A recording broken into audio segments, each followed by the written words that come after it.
السلام علیکم، میں ہوں فیصل احمد اور یہ ہے میرا یوٹیوب پیج مسٹر فن فل۔ میرے چینل میں بیان، تلاوت قرآن اور انفارمیشن ویڈیو ہیں، لہذا آپ لوگوں سے گزارش ہے کہ چینل کو لائک، سبسکرائب اور ویڈیو کو شیئر ضرور کریں۔ شکریہ۔ حضرت امام بوصیری فالج زدہ ہیں، ساری زندگی بادشاہوں کے قصیدے لکھے ہیں، ساری زندگی بادشاہوں کی کہانیاں بیان کی ہیں، ان سے اعزازات پائے ہیں، تکریمات پائی ہیں، لیکن عمر کا آخری حصہ آیا، جسم فالج زدہ ہو گیا، سارے چھوڑ گئے۔ تنہائی، بیماری اور غربت، یہ تین چیزیں اگر اکٹھی ہو جائیں تو ان کو کاٹنا بڑی قیامت ہوتی ہے۔ تنہائی، غربت اور بیماری، یہ تینوں اکٹھی آ گئی حضرت امام بوصیری پہ۔ صحت مند کے سارے گاہک ہوتے ہیں، بیمار پڑ گئے تو کوئی پوچھتا ہی نہیں ہے۔ ایک دن خیال آیا، ساری زندگی شہنشاہوں کے قصیدے لکھے، آج اس کا قصیدہ نہ لکھوں جو کائنات کا دولہ ہے۔ اللہ اکبر، قلم پکڑا، پھر حضور کا قصیدہ لکھا۔ یہ قصیدہ بردہ شریف مکمل کیا۔ رات ہوئی، حضرت امام بوصیری سوئے، آقا کریم علیہ السلام تشریف لائے، اور یہ بات ذہن میں رکھیں، حضور نے ارشاد فرمایا، من رآنی فی المنام فقد رآنی فإن الشیطان لا یتمثل بی۔ یہ ابن ماجہ میں 6 طرق سے روایت مروی ہے، ویسے بخاری دیگر کتابوں میں بھی ہے، لیکن ابن ماجہ حجم کے اعتبار سے چھوٹی کتاب ہے، اس میں بھی 6 مرتبہ یہ روایت ہے، باقیوں میں تو بہت مرتبہ یہ روایت آئی ہے۔ ابن ماجہ میں 6 طرق سے یہ روایت ہے۔ حضور نے فرمایا، جس نے مجھے خواب میں دیکھا اس نے مجھے ہی دیکھا، شیطان خواب میں آ کر بھی میری مثل ہونے کا دعویٰ نہیں کر سکتا۔ اچھا، دوسری بات، جس نے حضور کو دیکھا اس نے حضور کو دیکھا، اور جس نے حضور کو دیکھا حضور اس کے خواب میں قصد، ارادے اور مرضی سے آئے۔ میں کسی کے خواب میں جاؤں، آپ کسی کے خواب میں آئیں، نہ آپ کو پتا ہوتا ہے نہ مجھے پتا ہوتا ہے۔ مجلس سجی ہے، میں گفتگو کر رہا ہوں، اٹھ کے آپ چلے جائیں گے، جا کے سو جائیں، میں خواب میں دوبارہ گفتگو کرتا ہوا پایا جاؤں، مجھے آپ اٹھ کے فون کرے، جناب آج خواب میں آئے تھے، تو مجھے تو نہیں پتا ہوگا، یا آپ کو میں دیکھ لوں دوبارہ تو آپ کو علم نہیں ہوگا۔ لیکن حضور جس کے خواب میں جائیں قصد، ارادے اور مرضی سے جاتے ہیں۔ تیسری بات، خواب میں کسی کو کچھ کوئی دے تو وہ محض خواب ہوتا ہے۔ لاٹری نکل آئی، کروڑ پتی بن گیا، صبح اٹھیں گے تو کروڑ پتی ہوں گے یا کنگال ہوں گے؟ وہ کیا کسی نے کہا تھا 100 بار میرے ہاتھوں میں تیرا دامن آیا، جب آنکھ کھلی تو اپنا ہی گرے باندھا۔ کچھ نہیں ہوتا، خواب خواب ہوتا ہے۔ لیکن حضور کو اگر کوئی خواب میں دیکھے اور حضور کچھ عنایت کریں تو وہ محض خواب نہیں ہوتا۔ حضرت شاہ ولی اللہ محدث دہلوی فرماتے ہیں، میرے والد شاہ عبد الرحیم نے خواب میں انہوں نے حضور کو دیکھا تو آقا کریم علیہ السلام نے اپنے 2 منہ مبارک ان کو عطا کیے۔ کہتے ہیں جب اٹھے تو دیکھا کہ منہ مبارک نہیں تھے، تو پھر ان کی کیفیت وہی ہو گئی، اور پھر حضور خواب میں ملے، فرمایا کہ ہم نے تیرے سرہانے کے نیچے رکھ دیے۔ تو کہتے ہیں کہ وہ 2 بال حضرت شاہ ولی اللہ محدث دہلوی فرماتے ہیں ان کی علامت یہ تھی کہ وہ صندوق میں ہم رکھتے تھے، جب اس کو دھوپ میں لے کر نکلتے بدلی سایہ کیا کرتے تھے، اور فرماتے ہیں کہ جب وراثت تقسیم ہوئی تو 1 بال میرے حصے میں آیا، حضور کا منہ انور، حضور کا منہ مبارک۔ تو جس نے حضور کو خواب میں دیکھا حضور کو ہی دیکھا، حضور قصد سے آئے، جو دیا حقیقت میں دیا۔ اور چوتھی بات، وہ بخاری کی روایت ہے، حضور فرمایا، من رآنی فی المنام فسیرانی فی الیقظہ، جس نے مجھے خواب میں دیکھا نہ قریب جاگتے بھی دیکھ لے گا۔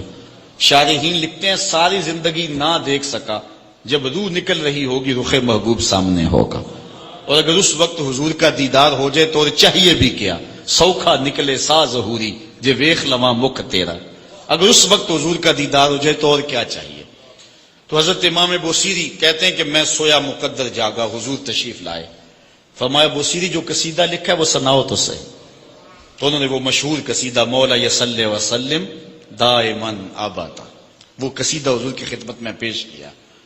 تو آقا کریم علیہ السلام نے اپنا دست شفا ان کے بدن پہ پھیرا، اور حضور نے اپنی چادر اتار کر کے حضرت امام بوصیری کو دے دی۔ بردہ عربی میں کہتے ہیں جو ہے وہ چادر کو، اسی لیے اس قصیدے کو قصیدہ بردہ کہتے ہیں، وہ قصیدہ جس کی جزا میں چادر عنایت ہوئی تھی۔ حضرت امام بوصیری جب اٹھے تو بالکل ٹھیک تھے، چادر اوڑی اور مسجد میں نماز پڑھنے کے لیے جا رہے ہیں۔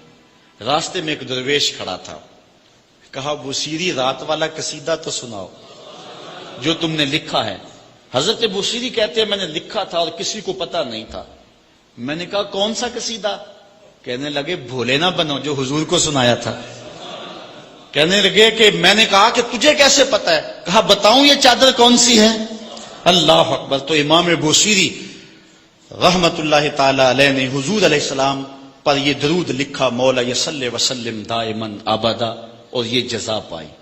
حضرت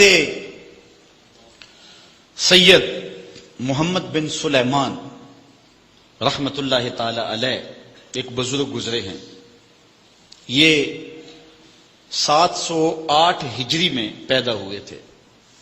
کہتے ہیں کہ میں ایک دن کسی بستی سے گزر رہا تھا اور وہاں ایک کنواں تھا، اس کا پانی تھوڑا سا نیچے تھا اور میرے پاس کوئی چیز نہیں تھی جس سے میں ڈول ڈال کر کے وہ پانی نکال سکوں۔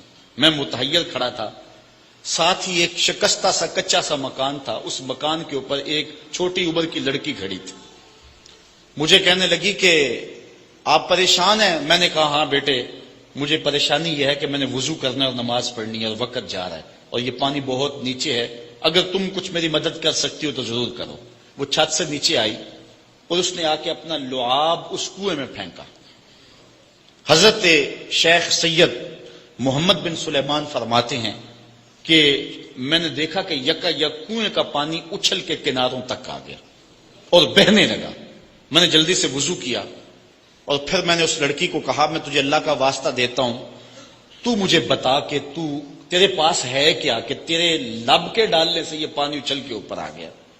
تو اس لڑکی نے مجھے کہا کہ یہ جو مرتبہ مجھے ملا ہے بکثرت الصلاۃ علی من کان اذا مشى فی البر تعلقت الوحوش باذیالہ، یہ مرتبہ میں اس پر درود پڑھ کے حاصل کیا ہے جب وہ جنگل سے گزرتے تھے تو جو جانور تھے قدموں سے لپٹ جاتے تھے، میں ان پر درود پڑھنے کی برکت سے جو ہے وہ یہ مرتبہ حاصل کیا ہے۔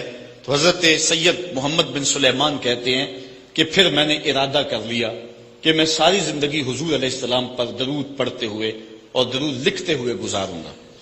پھر انہوں نے مشہور زمانہ کتاب جس کو اہل علم اور اہل تصوف دلائل الخیرات کے نام سے جانتے ہیں، جس کی متعدد شروحات بھی لکھی گئی، وہ کتاب انہوں نے تصنیف کی۔ اور اس کتاب کی خصوصیت یہ ہے کہ جو شخص اس کتاب کو باقاعدگی کے ساتھ پڑھے اس کو حضور کا دیدار نصیب ہوتا ہے۔ اور اس کتاب کو پڑھنے والے، میں نے ایک روایت میں پڑھا ہے کہ جو شخص حضور علیہ السلام پر کثرت سے درود پڑھے، اللہ تعالیٰ اس درود کی برکت سے اسے تو نوازتا ہے، اس کی اولاد کو اور اس کی اولاد کی اولاد کو، یعنی اس کی نسلوں کو بھی ثواب دیتا ہے۔ تو حضرت سید محمد بن سلیمان نے یہ کتاب لکھ کر کے درود کی زمانے پر احسان کیا، اور آج تک بالخصوص علماء روم کا عمل اس کے اوپر جو ہے وہ کثرت کے ساتھ ہے۔ لیکن یہاں بھی جو ہے وہ ہمارے بر صغیر پاک و ہند میں بھی دلائل الخیرات پر لوگوں کے بہت زیادہ عمل ہے۔ میرے والد گرامی اللہ ان کی قبر پہ کروڑوں رحمت نازل فرمائے، انہوں نے 37 سال تک بلا ناغہ دلائل الخیرات کا وظیفہ کیا ہے، اور یہ جو کچھ بھی ہے وہ کیا کسی نے کہا تھا میں جو کچھ بھی ہوں ان کی توجہ کا روپ ہوں، میری زندگی تیرے پیار کا انعام ہی تو ہے۔ تو یہ سارا فیضان یہ درود شریف کا فیضان ہے جو دروس قرآن کی صورت میں آپ دیکھ رہے ہیں۔